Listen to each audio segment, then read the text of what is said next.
Okay, friends, we're going to get started. Please find a seat. I know we're running a little bit behind schedule. All right, everyone. If you can hear me, clap once. If you can hear me, clap 2 times. If you can hear me, clap 3 times. That actually works. That's impressive. Okay. Thanks, Howard. No stretch today, no stretch. We'll do that after lunch, maybe. Okay. Well, before I introduce our speaker, I want to set you up for success. So during this presentation, you're going to be using your cell phone. So please take your cell phone out and have it handy. Make sure the ringer is off. Yesterday, we walked through how to use QR codes, and so today you'll get a chance to really test it because we're going to be doing some polling.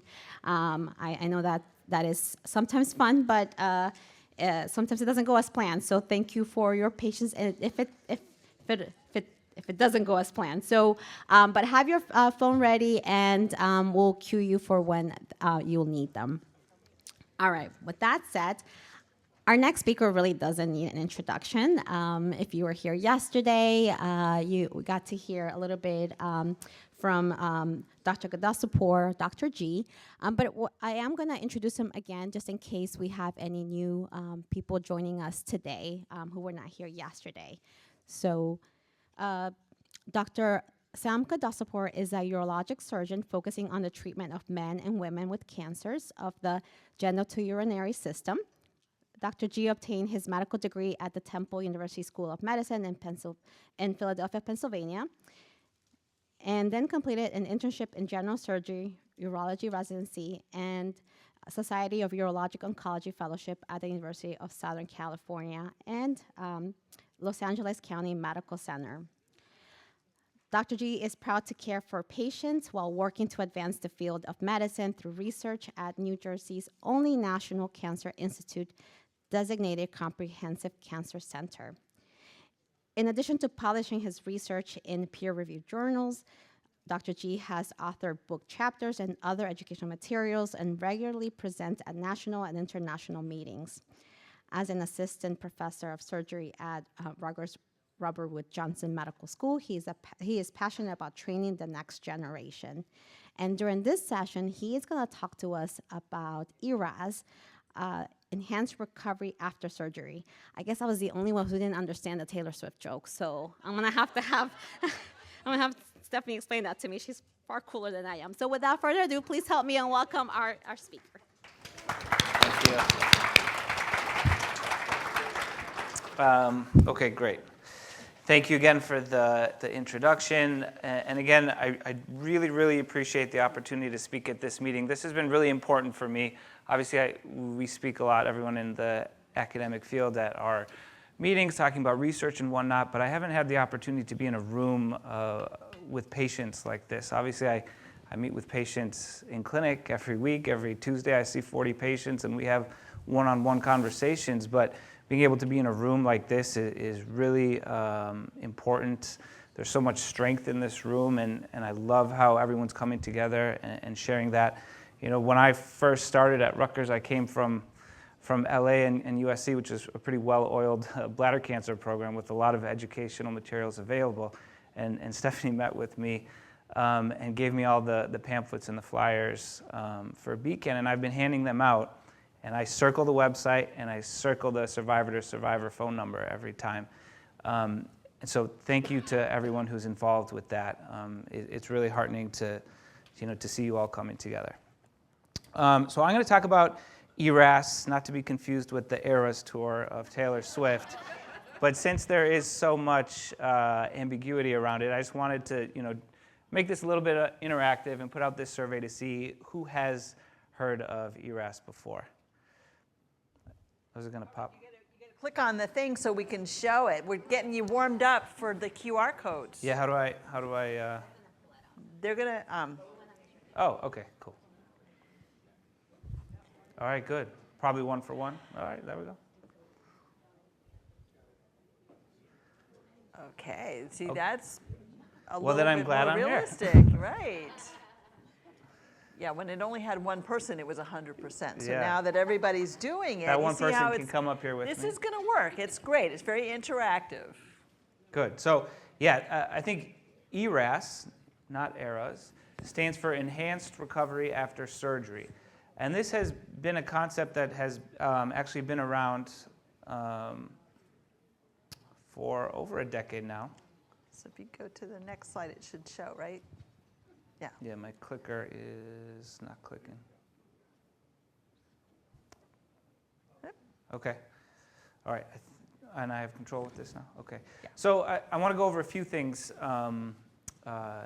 in this talk. First, I'm going to talk about challenges in recovery after surgery, which a lot of the focus and attention on recovery after surgery and bladder cancer has been after radical cystectomy, which I think everyone in this room understands is a pretty major operation. But as we talked about, the majority of patients with bladder cancer present with non-muscle invasive disease. So not everyone gets radical cystectomy, but every single person with the diagnosis of bladder cancer has a transurethral resection. And that has been oftentimes overlooked and the side effects of that minimized, but I'm going to get into that as well today. Go over the history of enhanced recovery after surgery and how that is now moving into the ambulatory or outpatient procedure space, and some modern efforts to improve outcomes, and share a little bit of my experience that I have right now working with an international group to update some international guidelines on what ERAS should look like after surgery for bladder cancer. So radical cystectomy is an often performed procedure, but there are specific indications for having this surgery. Patients with muscle-invasive bladder cancer, certain high-risk non-muscle invasive bladder cancers, it is recommended to have radical cystectomy as well. And there are some high-risk features which we can get into when we have our discussion. After failure of intravesical therapy, which as we talked about yesterday, that indication box is becoming smaller and smaller as we get better therapies in this space, but it is still something that is done. And then after failure of trimodal or radiation therapy, which that box is becoming smaller and smaller as that treatment modality gets better. So the indications for radical cystectomy are actually becoming less, which is a very good thing. But the indications for TURBT are not, and as I also mentioned yesterday, the indications for this procedure are also going to be going up. Because everyone at initial diagnosis needs a TURBT, repeat resection at any time of recurrence, and complete resection prior to radiation therapy is indicated and still a guideline recommendation. So radical cystectomy has been a standard of care since 1950, as Dr. Bivalacqua talked about yesterday in men. This classically involves removal of the bladder, prostate, and seminal vesicles. And in women, it has included removal of the bladder, uterus, fallopian tubes, ovaries, and anterior vaginal wall. The reason for that being is that the anterior vaginal wall, which is the top wall of the vagina, is very closely adherent to the posterior or back wall of the bladder. So in the past, it just meant that you had to take everything out. But that's not the case anymore, and vaginal sparing procedures can be done and should be done in certain scenarios. I don't think it's all comers, but there are certain criteria that can lead to reproductive organ sparing surgery. But in both men and women, there should be removal of the regional lymph nodes. The extent of that has been debated, but at least some of the lymph nodes need to be removed, and we can get into the specifics of that. But that on its own is a whole hour-and-a-half talk as well. In the original papers that were published in the 1950s by pioneers in our field, like Dr. Ledbetter, who was in Boston at Tufts Medical School at the time, the surgical mortality, meaning dying from complications of surgery, was 40% at that time. And the 5-year survival was 35%. But that is still the treatment that was recommended and given to patients with locally advanced bladder cancer, because the alternative was 100% mortality. So obviously that's a very hard thing for patients to meet with a doctor in the 50s and hear those numbers, if they were hearing those numbers, hopefully. And we've made a lot of progress. It's still not perfect, but we've made a lot of progress. This is from the New England Journal paper, clinical trial that randomized patients to chemotherapy and surgery versus surgery alone. And you can see that patients who have good care, meaning have good chemotherapy and have a good response, their survival is 95%. A lot better than the 45% that we had in the past. And we talked about quantity versus quality of life a lot yesterday, and there's a lot of data now that says that we can maximize quality of life or after this surgery, or maintain quality of life. And that is related to a lot of things like nerve-sparing surgeries to maintain sexual function, reproductive organ-sparing surgeries, but also the choice of urinary diversion, which we haven't gotten a lot into so far this weekend, but I know that is a passion of mine because of where I trained and what I write about now. But this is a nice study from Sloan Kettering looking at 14 different patient-reported outcome measures, and you can see that quality of life after radical cystectomy does take a hit temporarily, but after about 3 months, quality of life does return back to normal. The only difference is that patients who have an ileal conduit have a slightly impaired self-perception of body image. I don't know if anyone knows who the man in this photo is. I don't know if any of his patients are here. That would be quite a long time ago. But this is Donald Skinner, who used to be the chair of urology at UCLA and then USC, where I trained. And he's sort of considered a godfather in the field of urologic oncology and has trained a lot of experts. Almost all of those centers of excellence have someone who was trained by him or someone in his lineage. I'm too young to have been trained by him, but I was trained by people who trained under him, including Isla Skinner and Sia Danishmand and some other big names that you may have heard of. And when I graduated from USC, I was given a slide deck of talks that he used to give. So those little negatives that you used to put in the thing and rotate. And I took it before I left LA. I took it to a novelty store, and they were able to transfer those to PowerPoint. And this is one of the PowerPoints that he had. At that time, he said that any patient who is an appropriate surgical candidate for cystectomy is also a potential candidate for continent urinary diversion. He was sort of a pioneer in continent urinary diversions and neobladders. And at the time of Dr. Skinner's work, around 40% of patients in the country were getting continent diversions. Now it's 10%, 90% get an ileal conduit.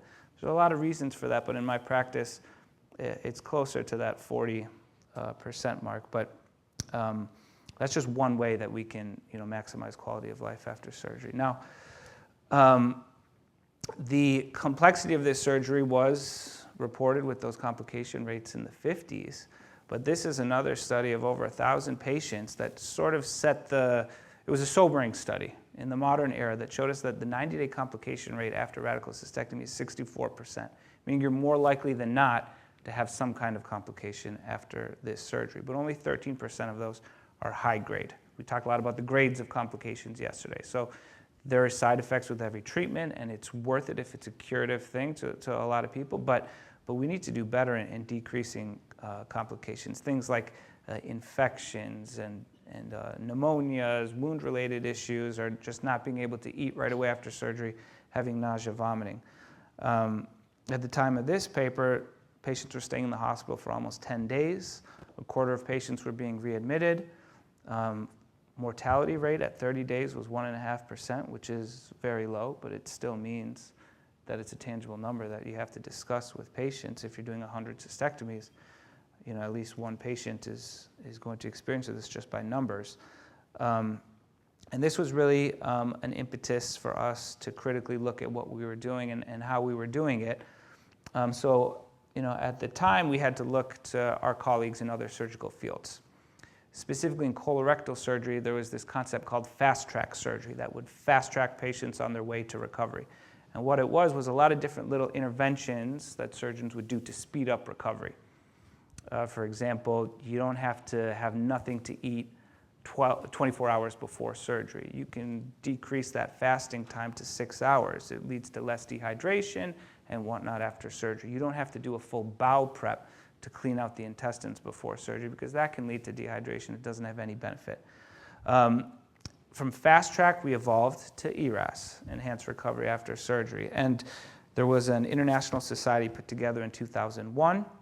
Their mission was to develop perioperative care and improve recovery through research, education, and audit and implementation of best practice. And one of their goals was to have specialty-specific guidelines. So in 2013, they put out guidelines for perioperative care after radical cystectomy. This was over a decade ago. And this is the last publication that they have. So I'm actually leading a group of 20 physicians, not just urologists, not just physicians, nurses, nutritionists, physical medicine, rehabilitation experts, to update these guidelines, and I'm going to talk about that a little bit today. But this is what best practice was in 2013, and for the most part still is today. And it requires all of these different interventions. So preoperative, before surgery, they had a statement that there should be counseling and education about the expected outcomes after this surgery. Patients should be medically optimized. They should avoid mechanical bowel preparation, which at the time everyone had been receiving a bowel prep before surgery, and that's considered dogma now. There's evidence to say that you shouldn't be doing that. Carbohydrate loading should be done, meaning you should be eating a high carbohydrate meal, the day before, the days leading up to surgery. You should avoid prolonged fasting before surgery, and you can give medications to make anesthesia more tolerable. You have less nausea, less vomiting. Intraoperatively at this time, they were recommending epidurals for pain control. We've moved away from that. They were recommending a minimally invasive approach without a lot of evidence, and we'll talk about that. Putting in drains to resect to remove fluid, antibiotics, all these different little things, and we're going to dive into all of them. So the first applications of this were pretty favorable. This is a study from 2014 at USC, again, where I trained, and this paper came out right. I started at USC in 2013, so I sort of grew up with these protocols. But after implementation of ERAS protocols for radical cystectomy, we saw that we could decrease length of stay from 8 days down to 4 days. And that wasn't because we're just kicking patients out of the hospital. It's because patients feel good and they're ready to go home after 4 days, which is a significant change. While that's great, you can spin this one of two different ways. We're able to decrease the length of stay in the hospital without increasing the risk of complications or readmissions.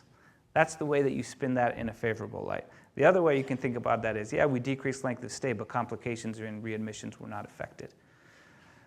So still very high, 60%, 68% complication rate and up to 14%. We're major in 20% of patients being readmitted. So some improvement in a lot of ways, but a lot of room for improvement in many other ways. Since that publication, we've published a lot, and these are just a collection of papers that I did as a resident and a fellow that showed that ERAS can decrease cost of hospital admission, of care after cystectomy. It can decrease pain. It can improve GI recovery.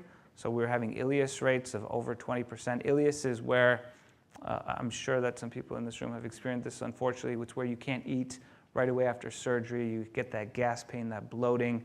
Sometimes you have to have a tube put into your stomach to drain the stomach. That can happen. In the past, it happened in 20% of patients. Now it happens in less than 10%.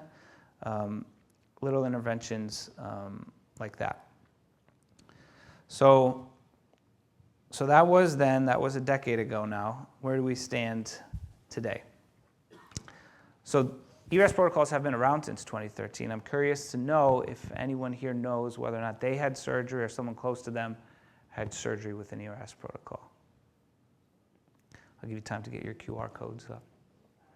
A question, or are you saying yes? Okay. Yeah, we could have done the hand raises, but we'll bring some modern technology into this. But I'm glad that you were aware that you had an ERAS protocol, because many of you may have had surgery with an ERAS protocol, but you didn't even really know it. And I think that some of that education and transparency is important that we convey to our patients. Should I?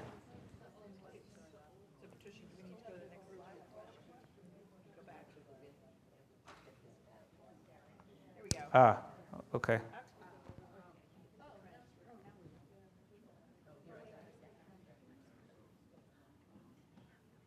Give it a minute for Okay. everybody to weigh in. Okay. So I would like to assume that the answer is higher than this, that you just weren't aware. So it's important to know these things, and I'm happy to now go over and explain it all. Okay.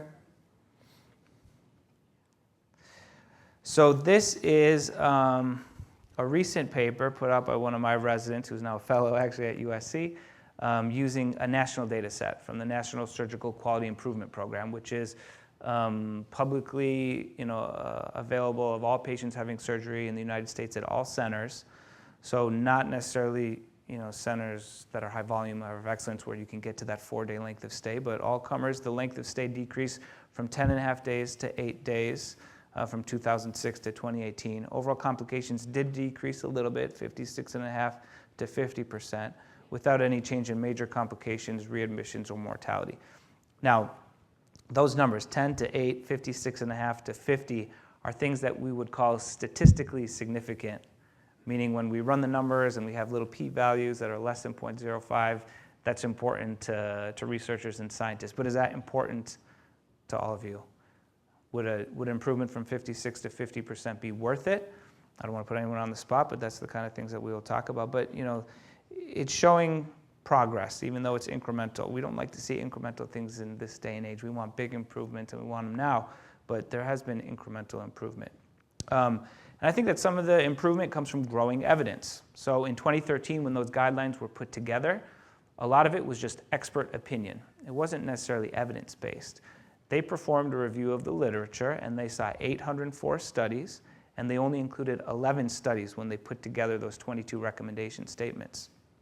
Like I said, we're updating this right now, and we conducted a systematic review, and we found over 3,000 studies, including 182 clinical trials. Clinical trials are thought to be the highest level of evidence that you can have. Retrospective studies where you're sort of reporting what your experience was at your single center has a lot of bias and how you select patients to be included in the study, who you decide to do different interventions on. So the evidence level is certainly better.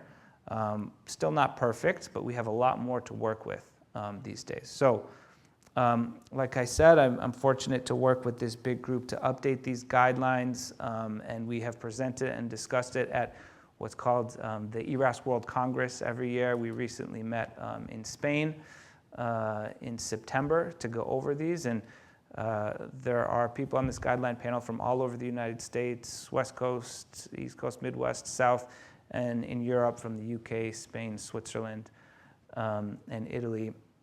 I know that there's a lot of people here from Washington, so we have representation from the University of Washington on this panel, from New York, New Jersey, Texas. I'm sure that many of you are close to people on this panel. And this is what we've been doing. So this is sort of a copy and paste of the guidelines from 2013 in what's new. And you can see the orange is new stuff, and it's mostly in the preoperative setting. So enhanced recovery after surgery oftentimes starts well before surgery and what you do to get ready for surgery. So preoperatively, in the original guidelines, it was just recommended that you counsel and educate patients on what to expect after surgery, but there weren't really any specifics in there. We have added statements now that tobacco and alcohol cessation should be discussed before surgery. There are well-performed clinical trials that show that the earlier you stop tobacco and alcohol before surgery, the better that you do. Even aside from surgery, there's a lot of data to show that patients who are current ongoing smokers have worse outcomes and less response to therapies like chemotherapy and intravesical therapy.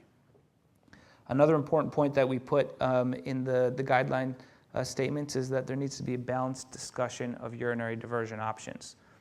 I think that ileal conduits are great, and a lot of patients are happy with ileal conduits, and it's the right choice for a lot of patients, but I don't think it should be 90% of patients. And I think the fact that 90% of patients are getting that and 10% are getting a neobladder is because there aren't balanced and fair discussions happening in the consultations, just like with nerve sparing.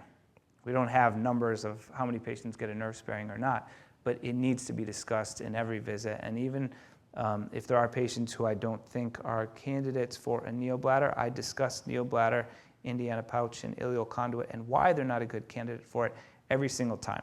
Because it's not fair if someone has a surgery, goes out into the community, talks to people, like you all, and finds out that there was options that they weren't aware of. That's just not fair to anyone, and it's on us to make sure that discussion happens. Medical optimization is also important, and there needs to be a little bit more granularity in that discussion. So frailty screening was not something people talked about in 2013. Frailty is essentially a marker of your overall health, how strong you are, and it's something that has been implemented a lot, and I'll give a shout out to Sarah Suka at University of Washington. She's really been the pioneer in this, and recommending geriatric assessment guided management. So getting geriatricians involved when indicated in the preoperative phase is also very important, because this surgery is done in a lot of patients who are in their 80s, and I've done this surgery on patients in their 90s. So you need to have a multi-D involvement. Anemia screening is important for a number of different reasons. The majority of patients getting this surgery have chemotherapy before, which can lower your blood counts. And then blood transfusions after surgery are not ideal. They can lead to several issues. If you need a blood transfusion, you need a blood transfusion. There's people for religious reasons who do not accept blood transfusions, and blood transfusions can also be immunosuppressive. We know that bladder cancer is very immunogenic, so we want to avoid those things if we can. Mental health, extremely important, and now we have it in the guidelines, which will be published, that every patient should have a mental health assessment and an exercise program. So I want to talk about those things a little bit. This is prehabilitation. Has anyone heard of, I don't have this as a formal survey question, but has anyone heard of prehabilitation? Okay, a lot of people more people have heard about prehabilitation than ERAS. That means you know about ERAS, because prehabilitation is a part of ERAS. But prehabilitation is essentially exercising or doing things to optimize your function before you go into surgery. The red line is what everyone experiences when they go through surgery. You're at a baseline level of health. This is a major operation where you expect to take a hit, but there will be recovery over time. Prehab, as it's called for short, allows you to increase your functional status, how strong you are, how fit you are before surgery, so that when you take that expected hit that is guaranteed to come with surgery, it's less of a hit, it's less steep of a drop, and your recovery can get you to a higher level of physical performance after surgery. So this is where things like prehab and exercise come into play, but there's also nutritional prehab, which I can get into. The importance of mental health in the patient experience has been discussed this weekend a lot, and I'm very happy that it has, because I don't think that it's discussed very often outside of this conference and out in the clinic. So patients with bladder cancer have very high rates of depression and anxiety. I think cancer in general, but depression rates are up to 23% pre-treatment and 71% after treatment. Anxiety in up to 78% of patients.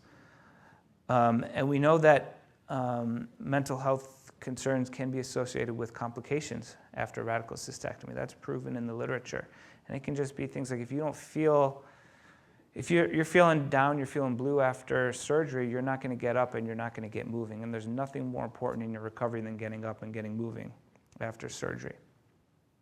So it's easier to do that if you have a support system that's in place, but a lot of times it's on you. It's not necessarily everyone around you. So this needs to be discussed before surgery, and it needs to be addressed before surgery so that you can maximize your chances of recovery after surgery.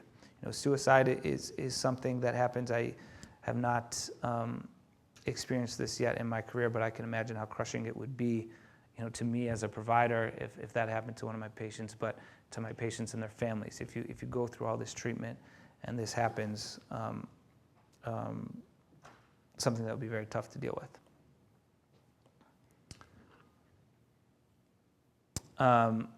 Coming back to these different interventions, immunonutrition. Has anyone heard of immunonutrition? All right, so there has been a lot of retrospective data that has supported immunonutrition, eating foods that can, sort of decrease that inflammation level in your body to decrease infections and other complications after surgery. And there was a very nice clinical trial through SWOG by Jill Hamilton-Reeves, who is on this guideline panel at the University of Kansas, to try to provide immunonutrition before surgery to see if it would decrease complications. Unfortunately, the early results of that study do not show a benefit in giving immunonutrition before, but I personally think, and I know that Jill and everyone else on the panel thinks, that it's not necessarily that immunonutrition doesn't help, it's just sort of the way that it was tested. And that's why these outcomes when you're designing a clinical trial are so important. Immunonutrition might not decrease complication rates as a whole, but it could decrease infection rates, urinary tract infection rates, things like that. So it sort of highlights the limitations in the data that we have available. Everything that we try to do is evidence-based. The way we design our studies impacts what we recommend to patients. Timing of surgery after neoadjuvant chemotherapy is new because in 2013, people were still coming to grips that chemotherapy was recommended before surgery for muscle-invasive bladder cancer, and now we know that surgery should be done relatively quickly after chemotherapy is done, but there should be a period of recovery allowed. So that's 4 to 6 weeks after surgery is when after chemotherapy is when surgery should be done, and then thromboprophylaxis. How many people in this room have had thromboprophylaxis or know what that is? So that's medications to prevent blood clots. In the past, it was always an injection, which can be painful or a burden to patients, but now we have pills. No? All right, well, it's important to prevent blood clots because anyone who has cancer, anyone who's had chemotherapy, anyone who's sort of in bed and not very mobile can form a blood clot in their leg, and that can go to your lungs, and that is lethal. So we do recommend anticoagulation before surgery and after surgery. We do recommend it for up to a month after surgery, and more people are recommending it during chemotherapy. Intraoperatively, in 2013, we recommended an epidural. I think everyone knows what an epidural is, but we've sort of moved away from that because it can limit mobility and your ability to get around after surgery, which, as I said, is one of the most important things in recovery. So now we do multimodal management. Multimodal management means you do a lot of different things to control pain. So we start patients on oral pain medications before surgery so that after surgery you have less pain. On the day of surgery, we do a local block, so not putting a catheter that stays in your spine epidural space, but just a one-time injection before you get anesthesia. And then after surgery, we avoid narcotics as much as we can. Some patients will need narcotics, but if you can avoid things, a lot of times I send patients home only on Tylenol. That's sort of our routine, and it's not because I'm being mean, it's because they don't need much more than that. I would like to hope. Minimally invasive surgery was recommended at that time without, honestly, any real evidence. We now have several clinical trials that have been done to show that, robotic surgery has some benefits. Open surgery has some benefits as well. So really the overall gist is that robotic surgery is safe. It leads to equivalent cancer outcomes. It takes a little bit longer, but it has less blood loss. So in patients where anemia and blood loss is an issue, or patients who, for religious reasons, might not want to have cannot have a blood transfusion, then robotic surgery might be the right choice. But really, it just comes down to sound principles. Doing nerve sparing when indicated, reproductive organ surgery when indicated, doing appropriate urinary diversions, and not just doing the easy one because you have the robot. As long as you're adhering to sound principles, you can do open or robotic. And if you're really good at one versus the other, you should do that one. Your surgeon should do that one. But it doesn't really matter. You can have good outcomes with either one. Resection site drainage is also an important issue. How many patients had a drain coming out of their belly after surgery? Okay, a lot of you. How many patients liked having a drain coming out of their belly after surgery? So we've gotten to the point now where we don't recommend these routinely. So I now avoid drains unless there's a reason that we feel like we need to have one. Same thing with stents. I don't know how many of you know whether or not you had a ureteral stent. Yeah, so now there's a big movement away from stents. I definitely leave stents in patients who have a history of prior radiation and whatnot because that can lead to scarring and whatnot, but we're moving away from stents, we're moving away from drains. So when you come out of the OR, you're not feeling, you feel more like yourself. Having catheters and tubes coming out of you, you don't feel like yourself, even if it's for a temporary period of time. Antibiotics, antibiotic prophylaxis is very important. We now recommend a single dose in the operating room and not continuing long-term antibiotics because of the concern for infections. Patients have been on antibiotics for over a month sometimes, just prophylactically. There's a lot of harm in that. You can develop resistance and whatnot. In the postoperative period, minimizing the duration of catheters for neobladders and drains if you have to put them on there. Multimodal pain management continues in the postoperative space, and a diet. So in the past, dogma was to not have anything to eat or drink after surgery until you start passing gas. I hope that wasn't the case for many of you, but now we recommend starting a regular diet the day after surgery. I start patients on a clear liquid diet the day of surgery so that when they wake up they can have sips, but we start a regular diet the day after surgery, meaning postoperative day 1. And the reason we do that is because we have a lot of other things on board that speed up bowel recovery, and we know there's something called the gastrocolic reflex, that when you eat something and it hits your stomach, it stimulates your bowels. So don't go crazy with the diet, and we have a modified diet. We call it our ERAS diet that is easier to digest. It causes less gas, less flatulence, which can be uncomfortable, but we start that on the first day after surgery. And one of the most important things is audit.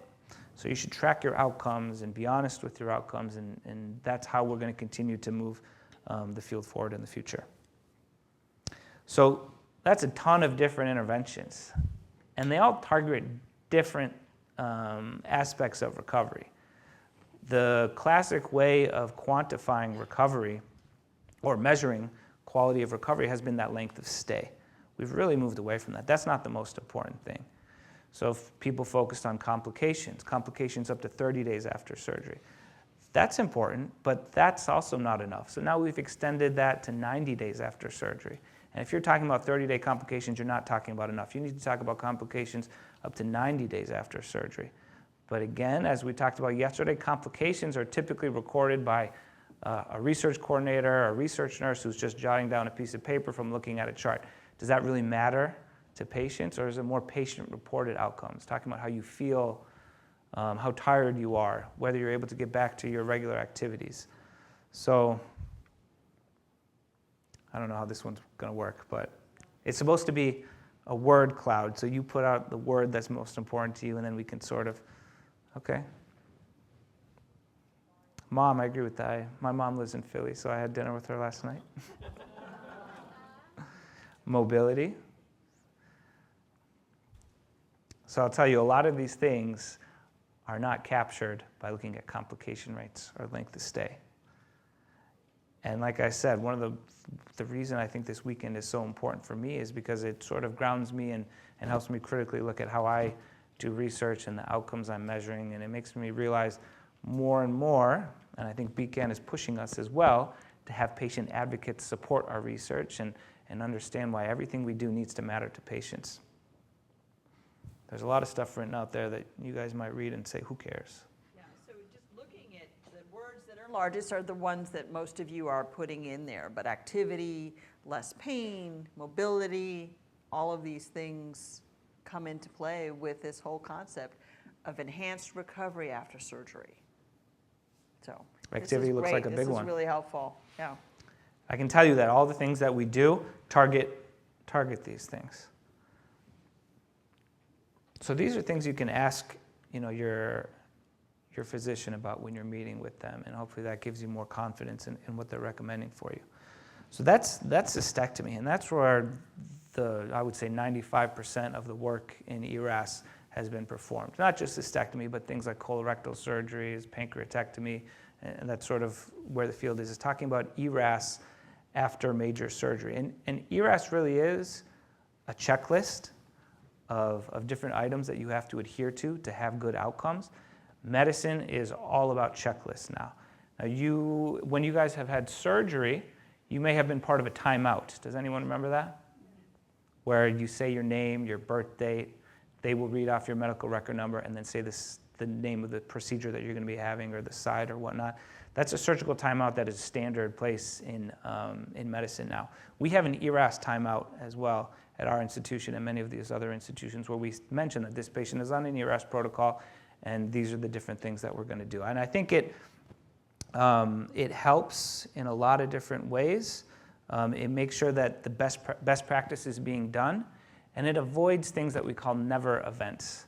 Like some complications and issues should never happen. Obviously, taking out the wrong organ, that's a never event that timeouts were made for. But these checklists were adopted from the airline industry, which my wife is a commercial pilot, so I know about this. But when we adopt this in medicine, it really tightens our care, and it leads to less variation from physician to physician and place to place. And that's how we get to best practice. And we talked a lot about centers of excellence yesterday, and that's the difference between having care at a center of excellence versus not. If you can't adhere to these principles, especially in a major operation like cystectomy, you shouldn't be doing it.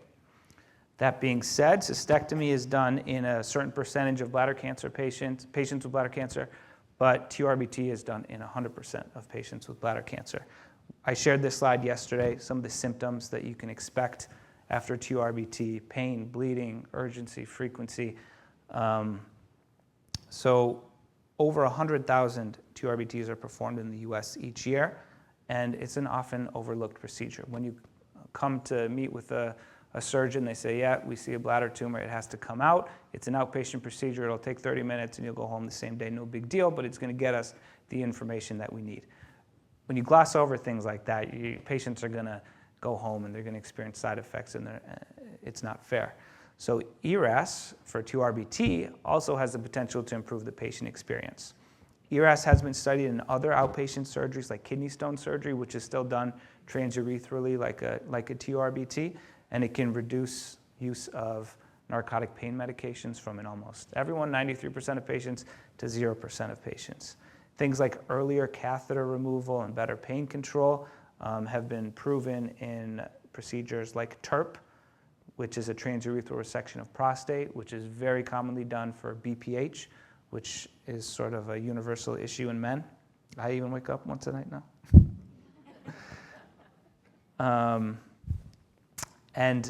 This was a nice study. Sorry, I think the name got cut off, but this was a study from Fox Chase, which I have a lot of respect for Fox Chase as a med student. That's where I sort of got my first introduction to oncology before I went to USC. So this was a study looking at over 150 patients who underwent TURBT, and they texted them a survey, not a validated survey, but it was a patient-reported survey about how they were feeling after their TURBT. And they saw things that, most patients, 75% of patients, felt back to normal after 2 days. But there was 2 days there where they were seeing blood in their urine, pain, burning, and things like that. They saw that patients who got a single dose of chemotherapy after TURBT, which is a standard of care recommendation in certain tumors, those patients had a longer recovery. Larger resections, meaning a tumor over 2 centimeters, those patients had a longer recovery. They didn't really see that the catheter was associated with symptoms, which doesn't make the most amount of sense. It's a little bit counterintuitive. Again, not a validated questionnaire. So how can we best measure PROs, which is patient-reported outcomes? And I did show this slide yesterday. This is a validated patient-reported outcome questionnaire, the EORTC, which is European. The E is for European. It's a questionnaire where patients report symptoms, kind of like we did in that word cloud, things that matter to them. And this, I think, should be reported in all studies of intravesical therapy and TURBT moving forward, and it hasn't been, but it should be. ERAS for TURBT is still relatively new, so I give a lot of credit to people who are doing it in a rigorous and prospective fashion. This is an ongoing trial at Hopkins led by my friend Max Cates, where they are implementing an ERAS protocol for patients who are undergoing TURBT. And you can see that they have certain preoperative, intraoperative, and postoperative interventions. And there is going to be a patient-reported outcome questionnaire as the primary outcome of this trial, which is important that up front you know what you're measuring so that you can measure the impact of it. It starts with counseling and education, just like everything. Education that you're going to need a catheter potentially, and how long you're going to need a catheter, how to care for that catheter, and how to self-remove that catheter at home. I could have done this in the poll too, but how many patients have removed a catheter themselves? Okay, that's good to hear, because if you have a TURBT, if you're coming from hours away from a tertiary center where a lot of these procedures are being done, do you have to drive in 2 hours to get your catheter taken out, or can you take it out at home? It's a scary thought to hear about on the day of surgery, but if you get educated on it before and it's discussed with you before, you might be able to tolerate it better. So I try to do that. Avoidance of fasting, all these things that we do, non-narcotic pain management, and checking in with patients early. If you have the luxury of having, support like that, nursing support that can check in. So this is what's included in that trial, but there's a lot of other things we can do. At least in our practice at our institution, we're very cognizant of what size of scope we use. If we use a big scope when the patient's asleep, we measure the size of the scope by something called French, which is a measure of the diameter. And like a 16 French urethral catheter is about the size of a pen. That goes through your urethra. That's very different than a 28 French resectoscope, which some people have. Whenever I see a 28 French resectoscope, I say, get that away from me. Can you give us a comparison? If you've got the size of a pen at 16, what is a 28 compared to? I got big hands. I don't know if you can tell, but my finger is 28. So that's pretty thick. You don't want to think about that going through you. Yeah, so it's not comfortable. And you're asleep when it goes in, but you're going to feel it afterwards. Giving intravesical lidocaine. So lidocaine, which you obviously know can be injected as local pain medicine. You can mix it up in sort of a liquid slurry and put it in the bladder, and that can improve pain. It takes down inflammation.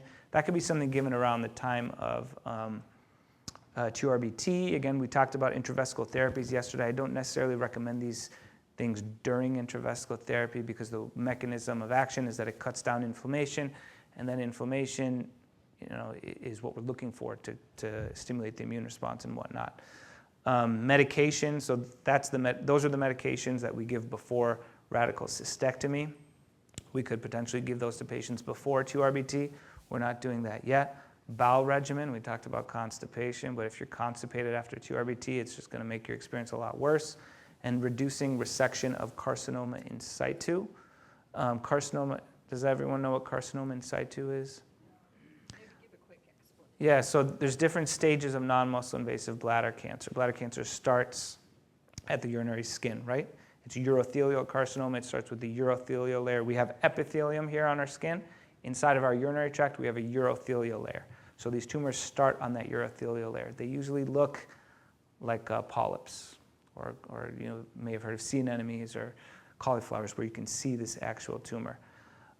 They can be high grade or they can be low grade. There's a certain type of non-muscle invasive bladder cancer called carcinoma in situ that is flat. It's very hard to see. It just looks like a red patch.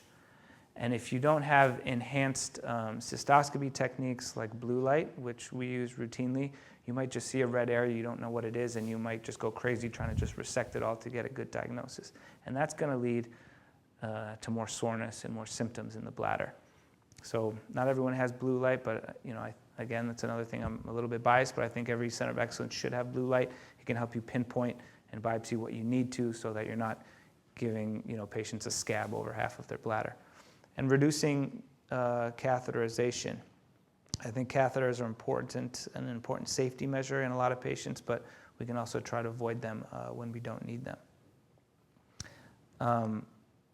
How about ERAS for intravesical therapy? This is something even more new, but something that we are working on. And one of my colleagues at my institute, Dr. Packiam, came from University of Iowa, where Mike O'Donnell has done a lot of these things. And ERAS for intravesical therapy has goals of leading to better tolerance during therapy. And that means you can do different installation techniques. These aren't proven on any of the clinical trials or anything, but there's things like gravity installation and oral medications, which can lead to better tolerance after therapy and prevention of some of those long-term issues that we talked about yesterday. Can you explain the gravity installation versus what is it, more of an injection? Yeah, so there's different ways to give these intravesical therapies. First step, we all know, is you get a catheter, put it in your bladder, and then someone pushes in the medicine. You can push in the medicine by hand by taking a syringe with a plunger, and that might give you a little bit of a jolt initially, but that initial jolt could stimulate bladder spasms that won't allow you to hold the medications.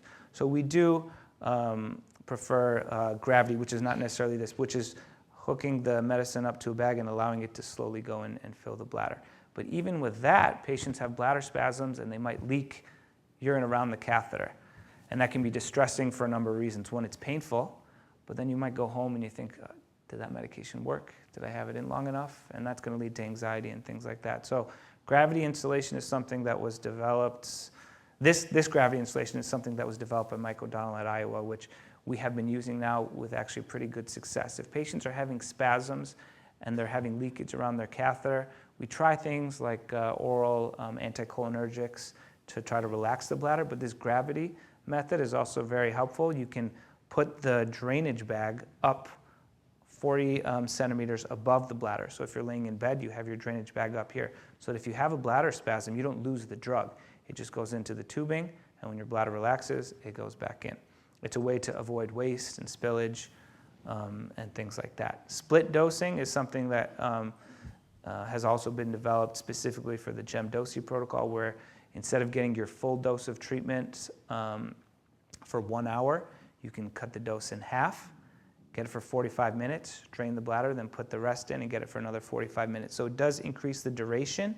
So gemcitabine and docetaxel are typically given 1 hour at full dose, but you could cut the dose in half.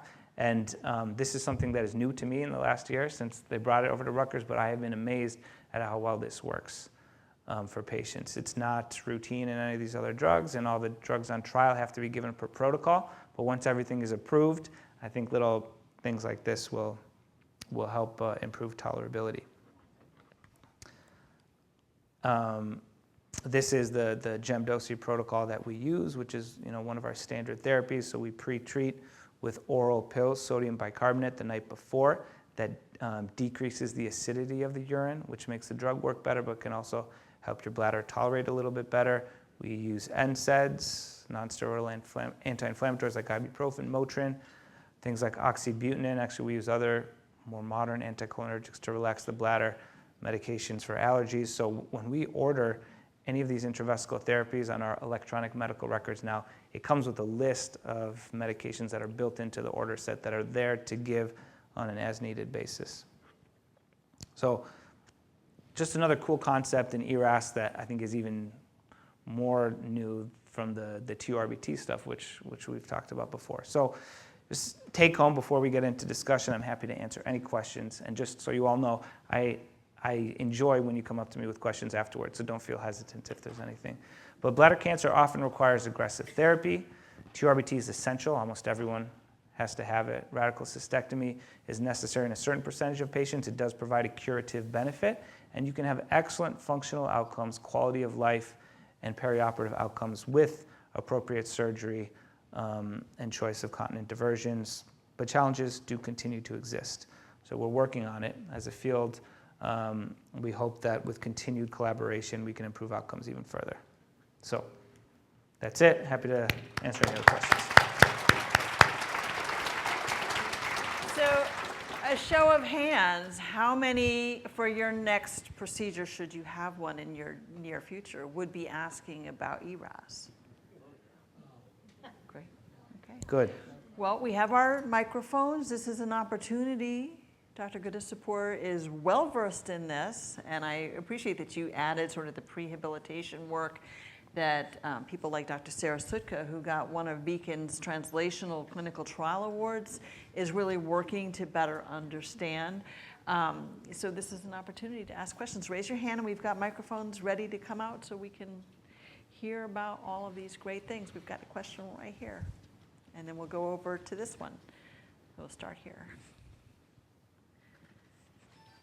After my cystectomy during my hospital stay, I was given appetite enhancers, but then when I went home, that stopped. And while I was in the hospital, my appetite was excellent. I was eating like a horse. But then I went home and I had no appetite for weeks. What's your thoughts on that?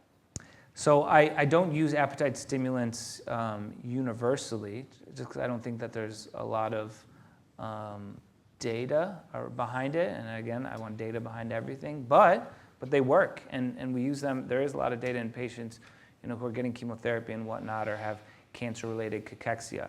So in certain patients where you're worried that that might be an issue, I think it's a very reasonable thing to do. But then, it needs to be looked at a little bit further. So your insight and feedback that, yeah, this is great while I'm in the hospital, what about when I get home is really important. Because, like I said, the median length of stay after this surgery, so what patients can expect, is 4 days in the hospital. But the recovery after this surgery is 6 to 8 weeks.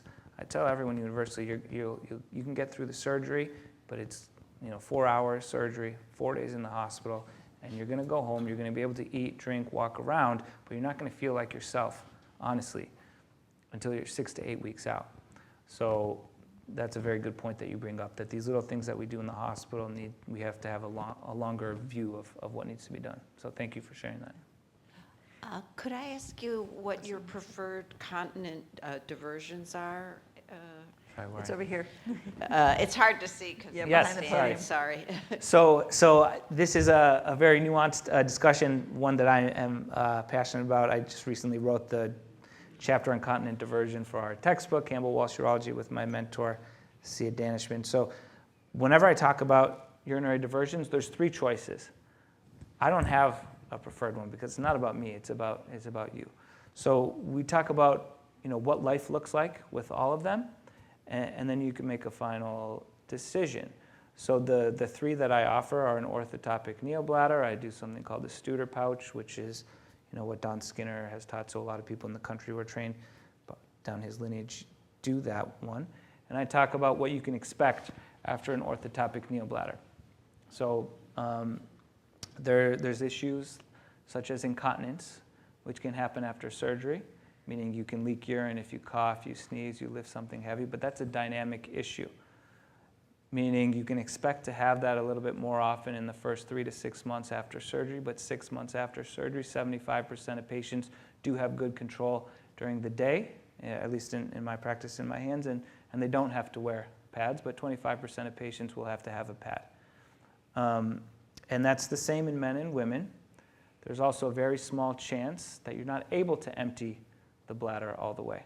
So if you can't empty your bladder all the way, you have to use a catheter to empty it.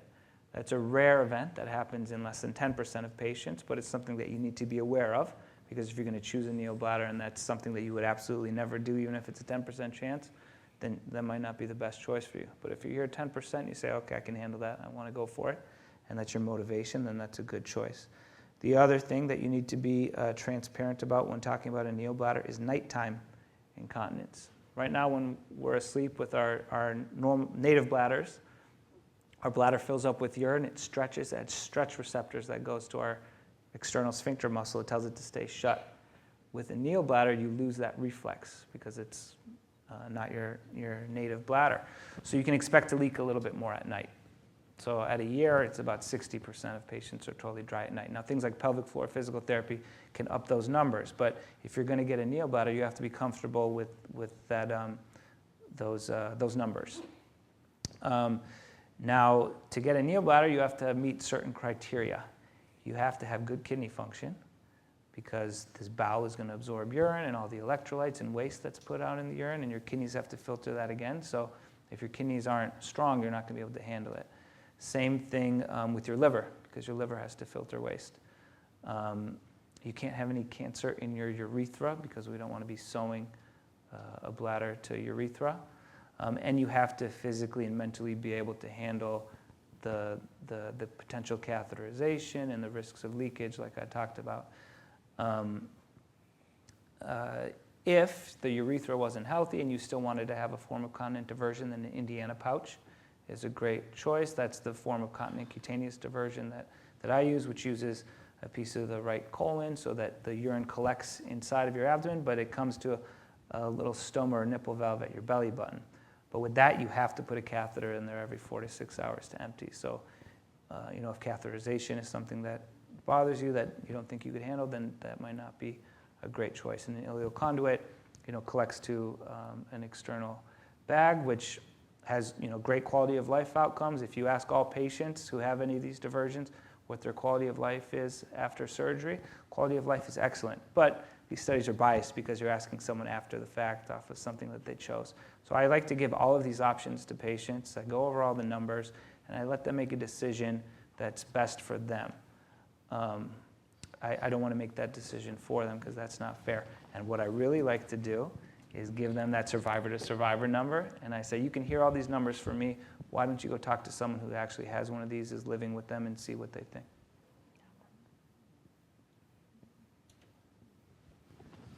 Oh, sorry, Mike's, yeah. Well, thank you for a great presentation. The question I have is, in your presentation, you mentioned the use of ibuprofen and NSAIDs. With surgery, doesn't that promote bleeding? Yeah, so there's a couple of concerns with high-dose NSAIDs. One is bleeding. The other is compromised renal function, because it can lead to kidney injury. The way it works is it can dilate the veins to the kidney so that there's less blood flowing to it. So the risk of bleeding, actually, with the dose that we're using is actually very low. So we actually do not have concerns, and that's been safely studied, that it doesn't increase the risk of bleeding with this operation. But the kidney issue is one. So you have to have appropriate kidney function to be able to get the NSAIDs. That is the only reason that I would not give an NSAID, is because of kidney function. It's not over concerns of bleeding. And in line with that, baby aspirin.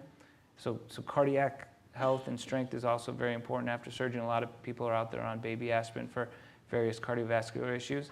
And low dose baby aspirin, 81 milligrams, does not increase the risk of hemorrhage either. So that's something that I've seen a lot. And when I have patients coming for surgery, they'll go get their medical clearance and whatnot, and someone recommends that they stop baby aspirin because of concerns of bleeding. But it's not. It's actually more harmful to come off of that. Thank you very much. Yeah. Thanks. There's a question with the mic, and then we'll bring the mic up to you, okay? Yes. Hello, again, thank you for a wonderful presentation, very informative. One of the elements that seems to have survived from 2013 is the use of an antimicrobial skin wipes. I found that to be one of the most unpleasant parts of the prep, particularly because it was only in the very finest of print about the places where you should not swipe. Okay. Yes. Yes. And I've seen some articles that in other surgical settings that maybe it doesn't help that much. So I'd like to get a brief comment on that. And the second thing was about drainage. I had a drainage. I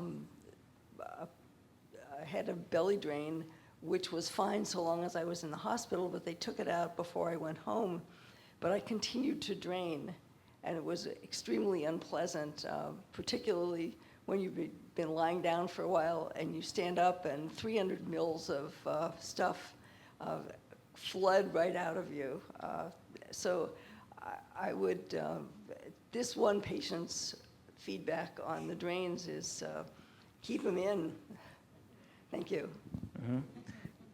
Yeah, thank you for sharing. So the skin wipes that you're talking about, these preps are alcohol-based. So getting it on your genitalia can be very uncomfortable, or other mucosal surfaces. So we actually don't recommend those. It's the skin prep in the operating room that is important. And over the genitalia, we don't use an alcohol-based prep. In terms of the drains, yeah, so you highlight a couple of things. If you put a drain in, you should put it not at all, or you should put it for 20 days. That's the way we talk about it now. Because if you had never had a drain in and you didn't have a lot of fluid, whether it be concerns for urine collecting in there or lymphatic fluid, then the skin site would have been closed and there would have been nothing to leak. We all have fluid inside of us all the time, and our body resorbs it. So having a hole that's stented will cause you to leak. But if there's any concern with your lymph node dissection or the urinary diversion construction that there should be a drain put in there to wick out fluid, then it shouldn't be a 1-2 day drain. That's not helping, or 3-4 day drain. That's not helping anyone. It should be one that's expected to be in there for, weeks.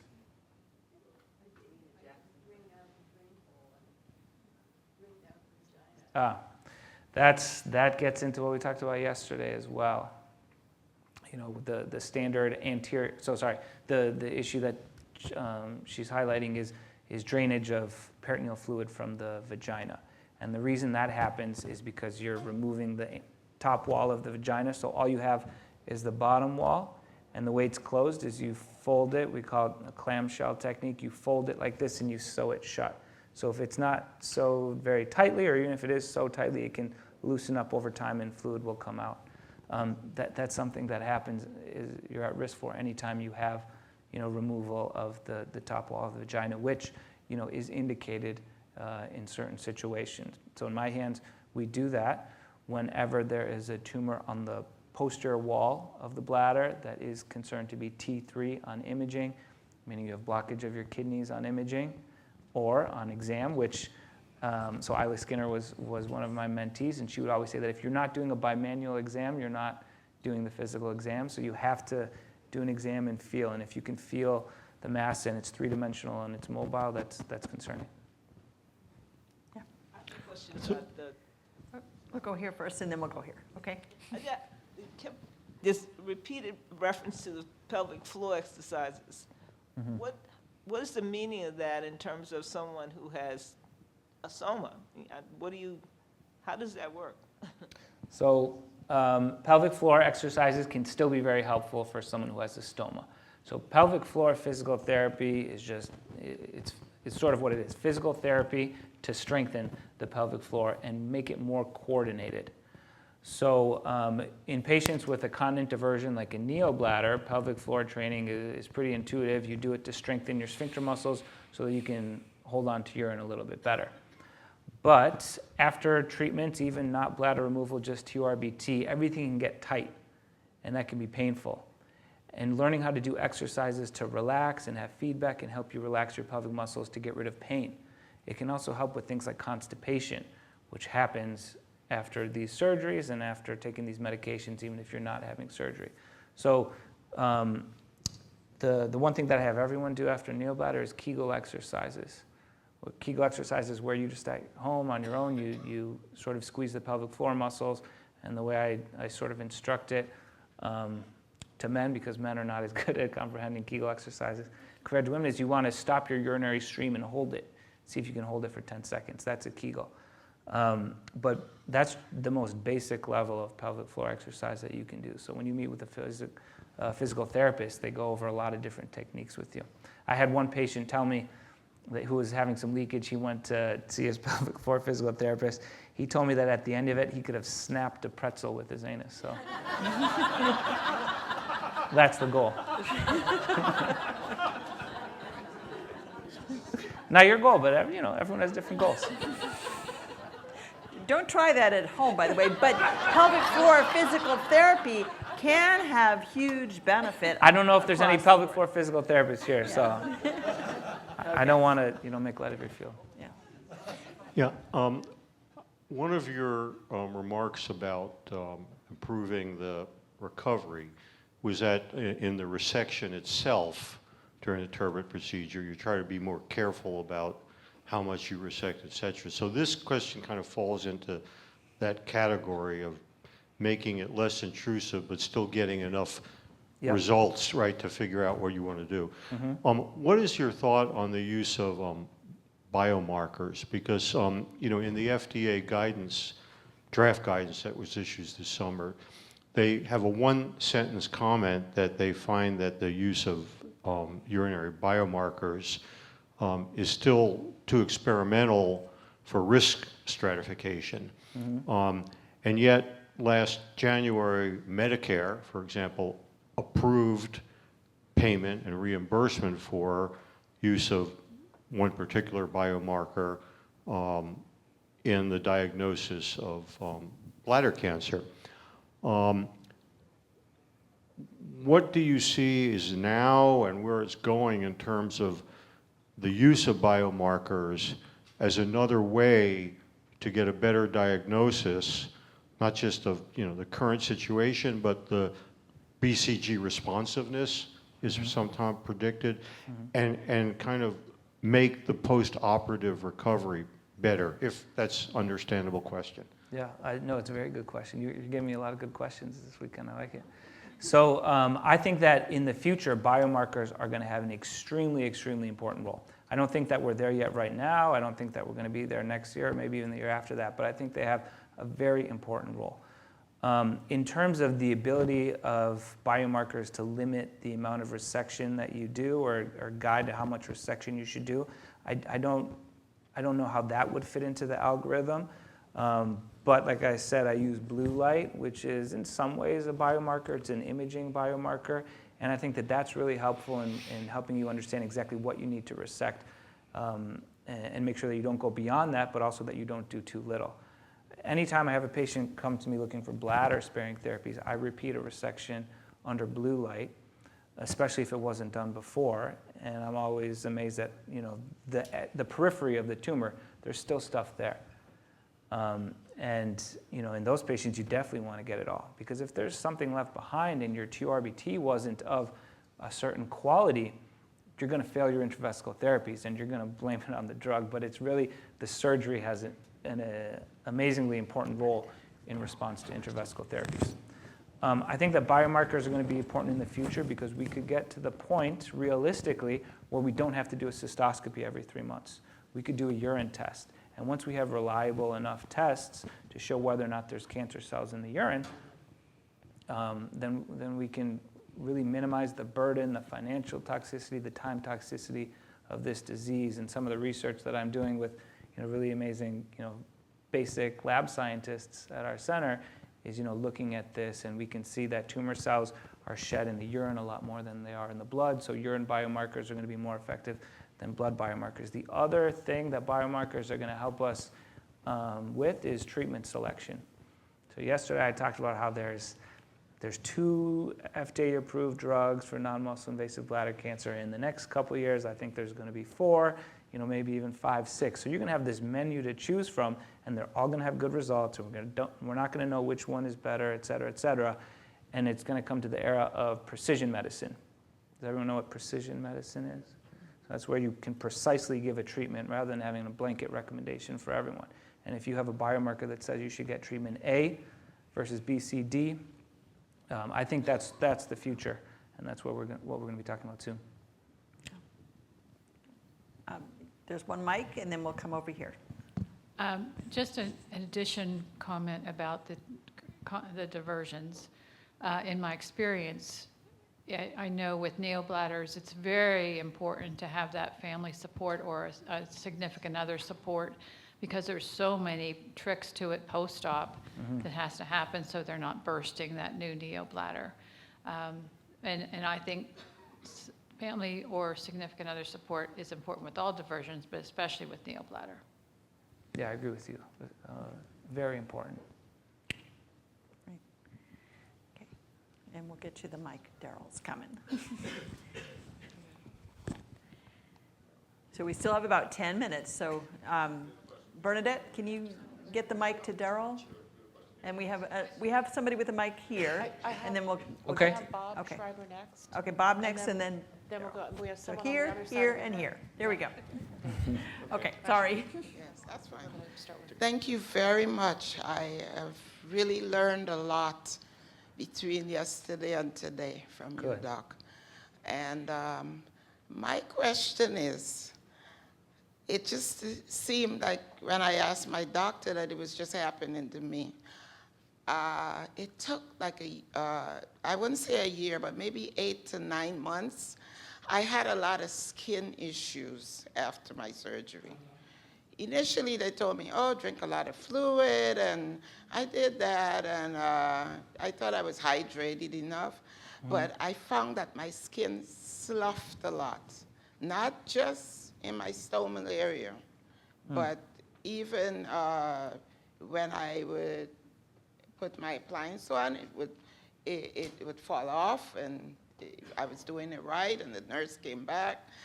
Is there, other than the dehydration, that's my question, I was concerned, is it a nutritional thing, or nobody could really pin it down, but, I kept going to the ostomy nurse for, like, they would check it. I wasn't infected, but it was just like sloughing, flaking, Yeah. I don't know why. Yeah. I mean, I don't know if I'm going to be able to pinpoint it right now, but, skin issues, sorry, you're right under the light, so I can't see very well, I but know. skin issues right, after surgery, the most common thing we see is under the stoma or the wafer or, in the groin if there's a lot of leakage and things are wet. Because when things are wet and moist, that's when you can get infections and fungal infections. So that's the first thing to optimize. Dehydration can obviously affect it. Malnutrition can affect it. But the other thing is that this is a very stressful operation on your body. Right? So your body's stress response is to release a lot of cortisol, which is a steroid that, when people take steroids like prednisone, thinning of the skin is one of the side effects. So, everyone manifests that reaction in different ways, and, potentially that's what it is. But aside from staying well hydrated, using moisturizers, and keeping the skin dry, I mean dry in terms of no urine leaking on it, those are the best things that you can do. Otherwise, I don't know if I have a great answer. Thank you. Bob and then Daryl in the front. Thank you, Dr. G. Wonderful talk. I'd also like to say I'm never going to look at a pretzel the same way again. Sorry to Jansen and Jansen as well. I'm sorry. One quick question and then a much broader question. The first quick question is, should blue light laser be done at the 3-month cystoscopies or 6-month cystoscopies, regularly?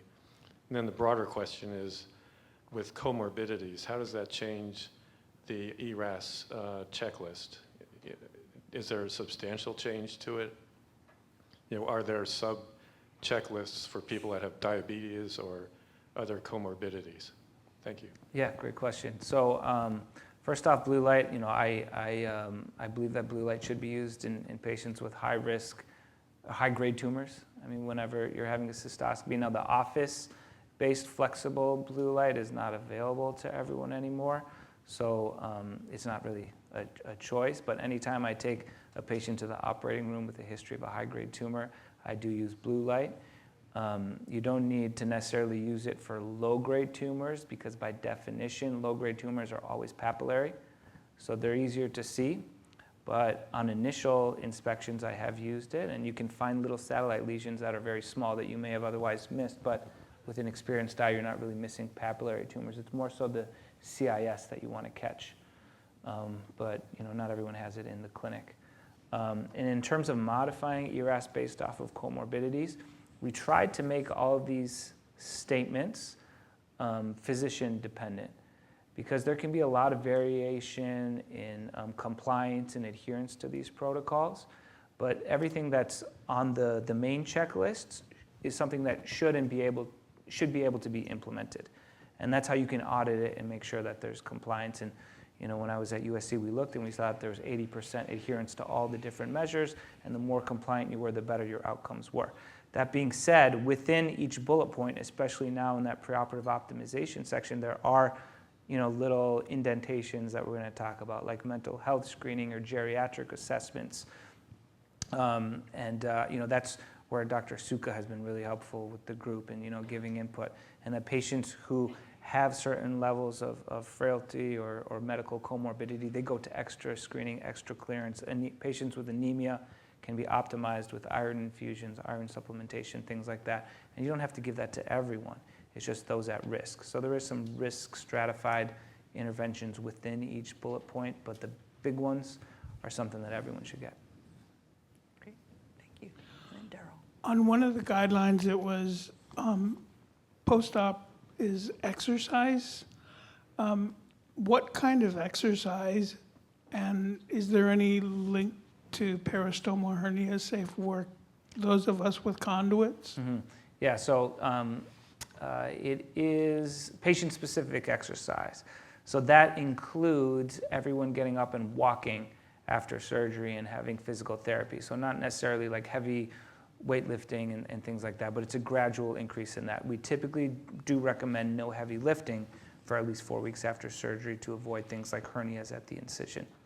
So it's not, exercise right away. Yeah. Except walking. Walking And so should happen right away. Sometimes, like, the prehabilitation can include core strengthening exercises to sort of build you up a little bit so that you do have better muscle control. And then hopefully that will, Some of us needed core work because somebody popped Ooh, a drip trying to get out of bed. yeah. So, looking at that from that perspective of knowing what type of diversion you're going to perform on that particular patient based on what your joint decision was, would you recommend, for instance, part of that prehabilitation that perhaps they work with somebody to build core strength if you knew you were going to be doing an ileoconduit? yeah, and that's an important thing because a lot of times people will physically optimize or I'd even do pelvic floor PT before a neobladder. But there's things you should maybe do before a conduit if that's your first choice. So that's a very good point, and that's underlooked. It's more so for the more complex diversions that we talk about these things. But conduits, since they're the most common, you're right, we should optimize all these things. Okay, and I think we have time. Do you have a mic there for one more question? I have one here. There's a mic back there, and then we'll get one more, and then we're going to break for lunch. Are there any tests now genetically for familial, propensity for the next generation, your children, grandchildren having bladder cancer? Yeah, so the risk factors for bladder cancer are honestly poorly understood, aside from smoking. There's a lot of environmental exposures, which we have to get a better control of, genetic risk factors. So right now there's no familial screening for bladder cancer, but when it comes to urothelial carcinoma, yes, patients with upper tract urothelial carcinoma should be screened for Lynch syndrome, which is hereditary. It's in the AWA guidelines now to send patients for that sequencing and testing. Otherwise, in bladder cancer, there's not a lot of recommendations for genetic screening. I think as we move to the new era of precision medicine and we have all these treatments, I think that it will play a bigger role. For example, FGFR alterations is a common mutation in patients with bladder cancer. Erdafitinib is an approved drug for patients with metastatic disease, but only if you have that alteration present. And there's some clinical trials coming up now in giving that drug to patients with non-invasive disease, where you have to have screening to check for that mutation. So things like that are going to play a bigger role in the future. But for now, yeah, genetic screening in upper tract disease, but it's not a standard thing done for patients with bladder only. Okay, we have time for one more question, Deb. Yes, thank you, doctor. You're very informative. And I have a few questions. PT for incontinence, while you're having procedures, and in my case it would be installations probably, can you go through a PT regimen while you're doing that? Yes, you absolutely can, but sometimes you could flare things up a little bit more if you start the PT during. I honestly think it's better to either do it before, if you have concerns, or you have some baseline, voiding dysfunction, it would be good to start exercises before or after you're done with the treatment. Because when your bladder is very inflamed and going through this, and you do exercises, you could trigger something that you don't want. So it's best to wait until you're at a steady state. And for patients undergoing surgery, I think that pelvic floor PT before surgery is excellent, because if you can do pelvic floor PT with your intact pelvis, you're going to understand the exercises a little bit better. It's going to help you implement them afterwards. So I think the same thing could be considered with intravesical therapy. The thing is, we don't know who is going to have these serious reactions to intravesical therapy. Like I talked about yesterday, it's mostly low grade, but there's a couple people who are going to have symptoms in the long run, for a longer duration. And until we know how to predict who that is, I don't know if I would routinely recommend pelvic floor PT to everyone. Well, that's great to know. The other thing is, women have a tradition of using all sorts of female products, and many of them have perfumes, and some of the products I've come across lately smell like they're toxic. I'm wondering if there's any influence, having those products so close to your body, if anybody's ever mentioned any risk that it might cause to increasing or causing bladder cancer, you know. Yeah, I will admit that I don't know, and I'm not aware of, Okay. of anything that has increased bladder cancer risk, but it's a good question. There's, like I said, smoking's the biggest risk factor. People smoke a lot less nowadays than they used to, but we still have the same rate. So there's something else out there we need to understand more. Yes. Well,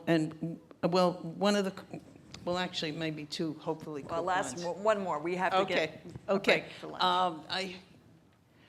I've heard about a vitamin supplement called Oncovite, and I saw it on the Inspire website, and I believe it was a doctor who recommended having it with BCG treatment, that it would help prevent cancer. They thought there was some indication that it would prevent bladder cancer, and it's a group of different vitamins, vitamin A being the highest in that list. Do you have any comment on that? No, but I'll look it up. And Okay. And it's interesting because there's a lot of research that's going on. Dr. John Taylor, who is one of our top researchers, we funded some of his research in the past, has just gotten a big government grant to look at vitamin C as a treatment.